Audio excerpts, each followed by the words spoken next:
Hello students, now we have to continue with our chapter number 1, nature, purpose and significance of the business. So here business is the economic activity, and we have earlier session we have know that business is a legal economic activity, and for the economic gain or a profit business have to be handled. So here some objectives are, first of all, we have to see that primary objective. Business, whenever we have to handle, its primary objective is profit making. जब भी हम कोई भी business करते हैं तो business का उद्देश्य, ऑब्जेक्टिव इस उद्देश्य क्या होता है? प्रॉफिट मीन्स मुनाफा कमाना। मुनाफा नहीं होगा तो फिर वो बिजनेस ही नहीं होता है। तो बिजनेस एक या एक से ज़्यादा पर्सन कर सकते हैं, वो लीगल एक्टिविटी होनी चाहिए और वो बिजनेस में फायदा करने वाला होना चाहिए, तो ही वो इकोनॉमिक एक्टिविटी है। Other objectives are accepted due to the changes in the condition, state restrictions, customers awareness.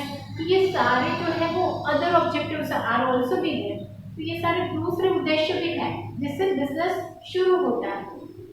So here we have two parts of business objective: economic objective and social objective. First of all, we have to see the economic objective. First is the profit. Profit means मुनाफा। जब business करते हैं, just example आपने lower standard में पढ़ा होगा कि हम 8 रुपए की पेन खरीदते हैं, उसको 10 रुपए में बेचते हैं, तो 2 रुपए जो हुआ वो आपका मुनाफा हुआ, दैट इज द प्रॉफिट। तो सेम वे अगर हम बिजनेस प्रोडक्शन करते हैं तो जितना भी रॉ मटेरियल हम लाए हैं उसका प्रोसेस करके फिनिश गुड्स में बनाते हैं, और फिनिश गुड्स जब हम कस्टमर तक पहुंचाते हैं तो कहलाता है बिजनेस। तो ये बिजनेस के लिए प्रॉफिट होना ज़रूरी होता है। तो यहाँ पर प्रॉफिट कैसा होना चाहिए? Reasonable return. Reasonable means customers को वो जो भी प्रोडक्ट देते हैं या सर्विसेज देते हैं वो महंगी नहीं होनी चाहिए और हमें भी वो प्रॉफिट होना चाहिए। तो यहाँ पर reasonable return and fair profit means न कम न ज़्यादा, रीजनेबल प्रॉफिट होना चाहिए, necessary for growth of the business. अगर बिजनेस को आगे बढ़ाना है तो प्रॉफिट होना जरूरी। अगर लॉस होगा तो 1 साल लॉस हुआ, 2 साल लॉस हुआ, 3 साल 4 साल लॉस होता गया तो बिजनेस को बंद करने की नौबत आ जाती है। तो इसीलिए बिजनेस की ग्रोथ के लिए एक यूनिट हुआ, एक यूनिट में बहुत अच्छा मुनाफा हुआ तो दूसरा यूनिट एस्टेब्लिश करेंगे, दूसरे यूनिट के अंदर एक या दोनों यूनिट के अंदर बहुत ज़्यादा प्रॉफिट होता है तो तीसरा यूनिट। तो ये सब है जो प्रॉफिट इम्पॉर्टेंट रखता है बिजनेस के लिए। तो इसीलिए necessary for the growth of the business and it is also called the life blood of the business. Business के लिए लाइफ ब्लड है, means without the profit business is not a life, वो नहीं टिक सकता है। बिजनेस जो भी owner होता है वो आगे बढ़ा नहीं सकता है। Second is maximisation of wealth. Maximisation means ज़्यादा से ज़्यादा बढ़ाना, वेल्थ बढ़ाना। वेल्थ मीन्स क्या? एक यूनिट है, एक यूनिट हो गया शुरू, फिर अच्छे से प्रॉफिट किया तो फिर दूसरा यूनिट या फिर ज़मीन खरीदने का सोचा, ज़मीन के ऊपर दूसरा यूनिट, सपोज ब्रांच जो है वो हालोल में है, दूसरी सब ब्रांच खोलने का सोचा ओनर ने, तो वो अहमदाबाद में, वडोदरा में, सूरत में। तो ये सब उसका जो बिजनेस बढ़ा रहा है, ग्रोथ कर रहा है, तो that is a wealth maximisation, संपत्ति बढ़ाना। तो that is a wealth maximisation, it is a long term project. ये जो है वो लॉन्ग टर्म के लिए है, हर एक साल में मुनाफा कमाएंगे तो ही वो मुनाफा बनकर हमारा ज़्यादा पैसा आएगा और वो हम बिजनेस में लगा सकते हैं, या फिर ज़मीन में, या फिर anywhere we can invest that money with the economic benefit or the favorable condition businessman can control the situation। अगर हमारे पास अनफेवरेबल, हर एक कंडीशन तो अच्छी नहीं होती, सपोज 2 सिचुएशंस होते हैं रिसेशन पीरियड में। रिसेशन में जब सबके भाव डाउन जाते हैं शेयर्स के, बिजनेस में स्लोप चढ़ता है, मंदी हो जाती है, तब उस टाइम पर बिजनेस संभालना बहुत ही डिफिकल्ट हो जाता है। जैसे कि कोरोना यहाँ पर हुआ है, वायरस का इन्फेक्शन, तो इसकी वजह से बिजनेस को बहुत ज़्यादा इफेक्ट होता है। तो ये बिजनेस को संभालना जब मुश्किल हो जाता है तब ये wealth maximisation businessman have to be handle it very carefully. तो इसके लिए वेल्थ मैक्सिमाइजेशन होना जरूरी होता है।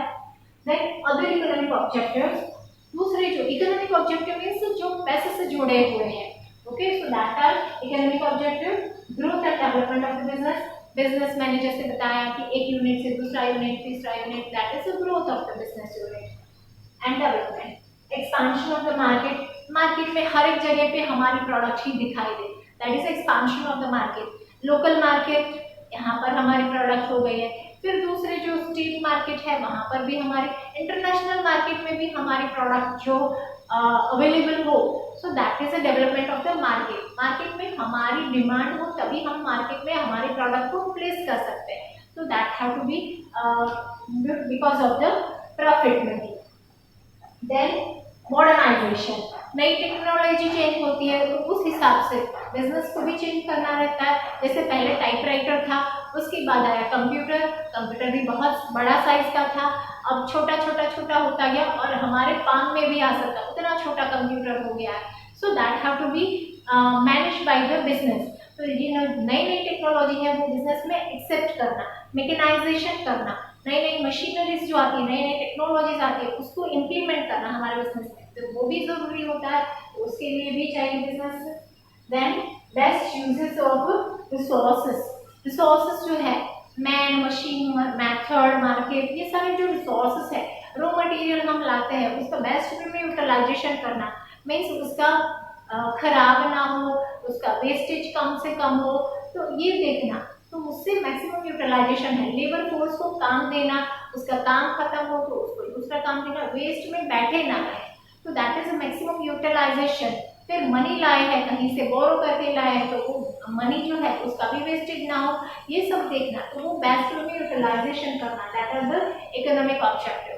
नाउ सोशल बेनिफिट्स के लिए है सोशल ऑब्जेक्टिव। बिजनेस जो है वो कहाँ पर हम शुरू करते हैं, सोसाइटी के अंदर, और किसके लिए हम बिजनेस करते हैं, सोसाइटी में रहने वाले ह्यूमन बीइंग्स के लिए।